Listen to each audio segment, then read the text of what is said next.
Hey everyone, welcome to this week's Family Ministry Moment. This is Manu, and I am letting you know that I am reminding you that in the weekly newsletters, you will find what's called the parent guide or some sort of conversation starter inside the email. I've been putting these in there for about a month, and I don't always mention them in the videos, but I wanted to make a special point about this one because this week we're talking about friendship.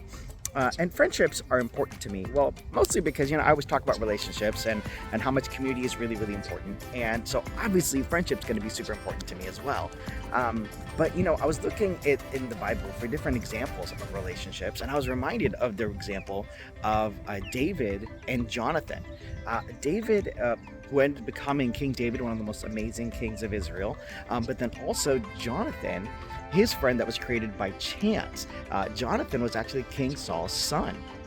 Now, many of you might remember the story of Saul and how the story of Saul and David is a very tumultuous one. It's a difficult one. Things don't always go great for the two of them. In the beginning, Saul just thinks David's a nobody, and then he becomes the kid who beats Goliath, and then he becomes a somebody, and then eventually he becomes ready to take over the throne, and he becomes a threat to Saul. But Jonathan has been David's friend since the moment he beat Goliath. And Jonathan saw something really amazing in David, and he wanted to become closer to him, and they became fast friends. And in fact, their friendship became so deep that Jonathan risked his life to protect David and his family from Saul. And then later on, when Jonathan eventually passes, David went on to take care of Jonathan's family even after Jonathan had passed away. And their friendship became really a big deal to them. It became an everlasting family relationship. And isn't that what friendship is like? Deep friendships can become almost like family for us. Family are the relationships we don't choose, right? They end up being thrust upon us. And some of them are great, some of them are not really great relationships. But friendships are the kinds of relationships that we get to choose. Now, if somebody's clicks with us or things go great, we can remain in a deep relationship with someone for many, many years or our whole lives. And that's a great relationship that becomes a part of our existence. It becomes almost deeper than just family.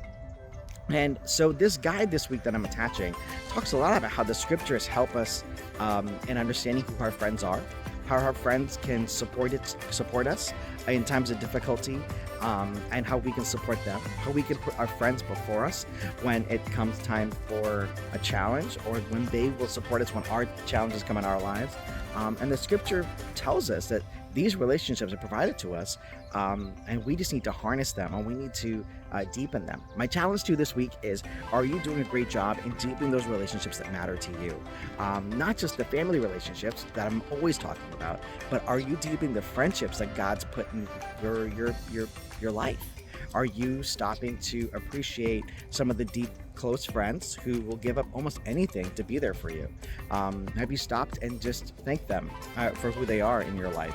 Have you stopped to think about the folks that are praying for you regularly?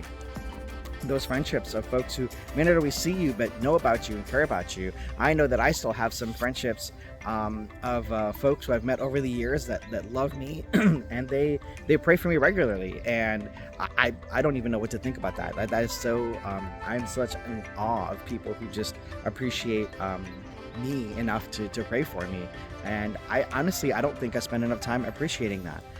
And so this year, one of my personal goals is to actually deepen the relationships of the people that I have around me that have mattered to me. I'm not that I'm saying everybody doesn't matter, but there are relationships in our lives that matter more, that make a huge impact in our lives. And one of my goals this year is to spend more time with people who have invested in me, and for me to invest more time in people who I want to deepen relationships with. That's one of my goals for this year. So if you would, I want you to go out there and deepen some of your friendships and relationships. Parents, that guide is going to be an awesome way for you to talk to your students about their friendships and the relationships that they have, and for you to help make those relationships better for them. It's important that we help our students understand the importance of their friendships and the value that those friends have in their lives. So I hope to see you this week at church. If you're a student, I hope to catch you at 4 o'clock for youth group, and everybody else, I hope to also catch you at church at 9 or 11:15 or at Sunday school at 10 o'clock. So this is Manu. I will see you this Sunday.